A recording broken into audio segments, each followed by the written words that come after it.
Bonjour à tous, je suis Martin Day et avec mon équipe, dans le cadre de la filière Actuariat à l'ESILV, nous avons réalisé un outil d'aide à la décision d'achat d'un bien locatif. Tout d'abord, le domaine immobilier est en pleine expansion depuis de nombreuses années.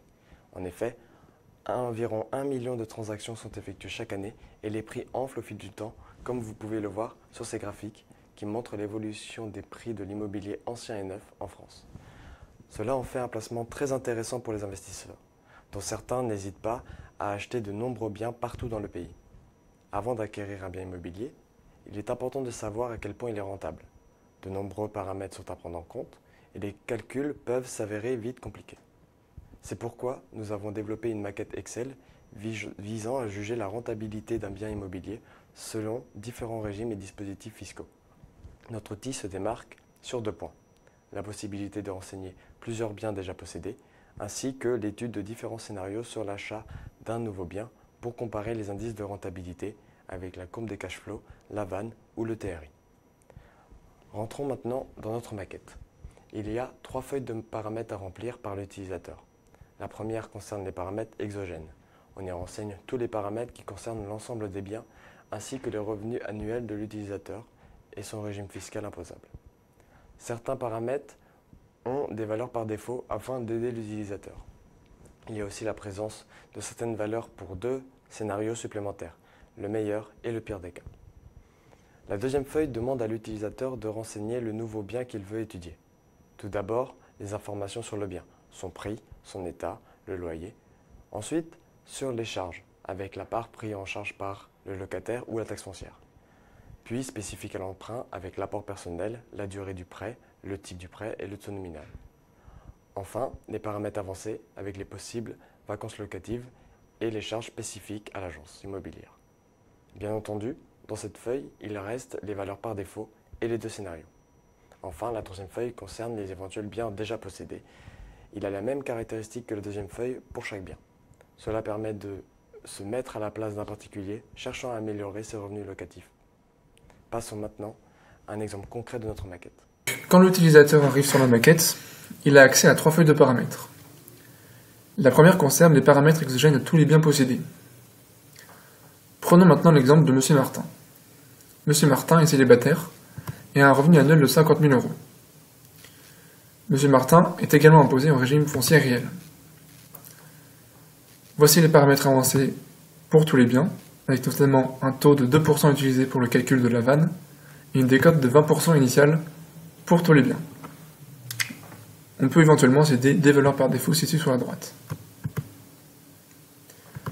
En allant dans la page des paramètres des biens déjà possédés, on peut supposer que M. Martin possède déjà 2 biens. Habitant à Bayonne, il investit dans sa ville. Le premier est un appartement ancien vide. Il l'a acheté pour 228 000 euros, avec 5 000 euros de travaux. Supposons qu'il le fait louer actuellement pour 1 200 euros par mois. Donc voici les charges et les paramètres avancés pour ce bien.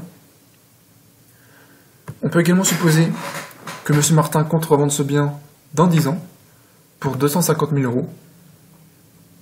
En regardant l'emprunt bancaire pour ce bien, la durée initiale était de 20 ans. La durée restante est de 8 ans.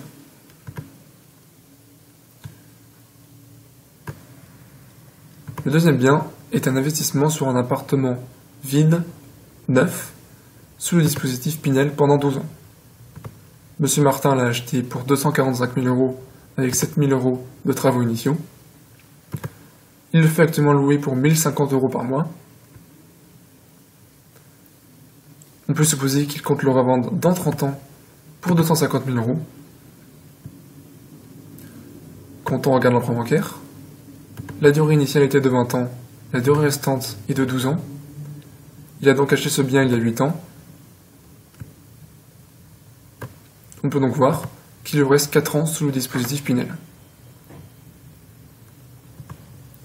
Supposons maintenant que M. Martin ait envie d'investir sur Paris. Pour cela, il choisit d'investir dans un appartement ancien meublé, loueur meublé non professionnel.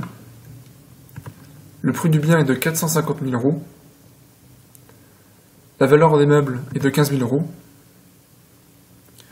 On peut supposer que M. Martin ait envie de faire louer ce bien pour 2200 € par mois, mais M. Martin n'est pas sûr. Heureusement, il a accès à deux autres scénarios, le meilleur et le pire. Cela va lui permettre de créer un intervalle de confiance sur certains paramètres, comme par exemple ici, pour les loyers. On retrouve ces scénarios pour les charges, l'emprunt bancaire si M. Martin ne connaît pas encore les caractéristiques de celui-ci, pour les vacances locatives et pour le prix de la revente.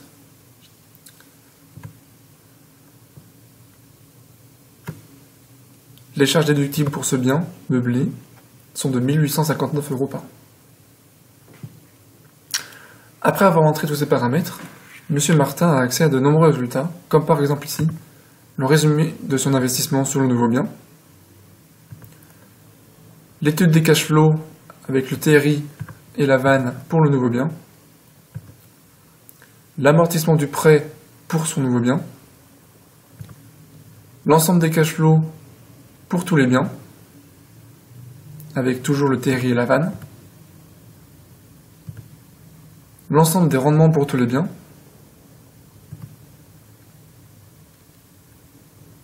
l'étude des scénarios avec l'intervalle de confiance, et les différentes plus-values selon les scénarios. Après avoir renseigné les paramètres, comme nous venons de le voir, M. Martin a accès à de nombreux résultats répondant aux questionnements de l'utilisateur. Est-ce rentable d'acheter ce bien? Analysons son investissement. Nous avons ici un graphique représentant le cash flow du nouvel investissement qui est représenté par la courbe bleue. Il est naturel d'être en déficit pendant le remboursement des emprunts bancaires et d'être en bénéfice après cette période.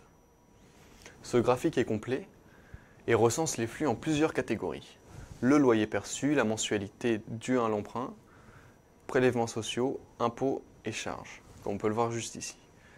Il est aussi affiché deux indicateurs financiers de l'attractivité d'un investissement, la VAN, valeur actuelle nette, et le TRI, taux de rendement interne. La VAN permet de faire un choix entre plusieurs projets. Le projet qui permet de créer le plus de valeur, donc celui qui a une VAN supérieure, sera retenu. Ensuite, le TRI, qui est le taux permettant de rendre la vanne égale à 0. Si ce taux est supérieur au taux d'actualisation du capital, le taux bancaire, alors le projet est rentable. La particularité de notre outil est l'étude de deux scénarios, le meilleur cas et le pire cas. Les deux scénarios sont des cas extrêmes et ont très peu de chances de se réaliser. Ils permettent cependant d'établir des limites et donc à définir un intervalle de valeur dans lequel le cash flow se trouvera. On voit sur le graphique des rendements que le pire scénario semble plus rentable à certains moments que le scénario de l'utilisateur. Cela s'explique du fait que le nouveau bien étudié soit meublé et un déficit foncier trop important qui reporte les impôts et les prélèvements sociaux dans les années futures. Mais au regard du TRI et de la vanne, le moins bon scénario reste évidemment le pire. De la même façon, nous avons un graphique pour la plus-value des différents scénarios. Passons à l'étude des biens déjà possédés et de l'impact de l'ajout du nouveau bien. Sur le tableau, il y a un récapitulatif du tri et de la vanne pour chaque bien. On s'aperçoit que le bien 2 n'était pas forcément un investissement viable, car il possède un TRI et une vanne négative. On a vu que le nouveau bien est au contraire un très bon investissement. L'ensemble des biens offre au final une bonne rentabilité totale, une bonne vanne et un bon TRI. On voit également sur le graphique ci-dessous que le cash flow devient positif au fil du temps. On a aussi accès à un graphique des différents rendements des biens. Si vous avez des questions sur notre projet, n'hésitez pas à nous contacter via nos adresses e-mail. Nous tenions également à remercier pour son aide notre professeur responsable, M. Laurent Imbert. Merci.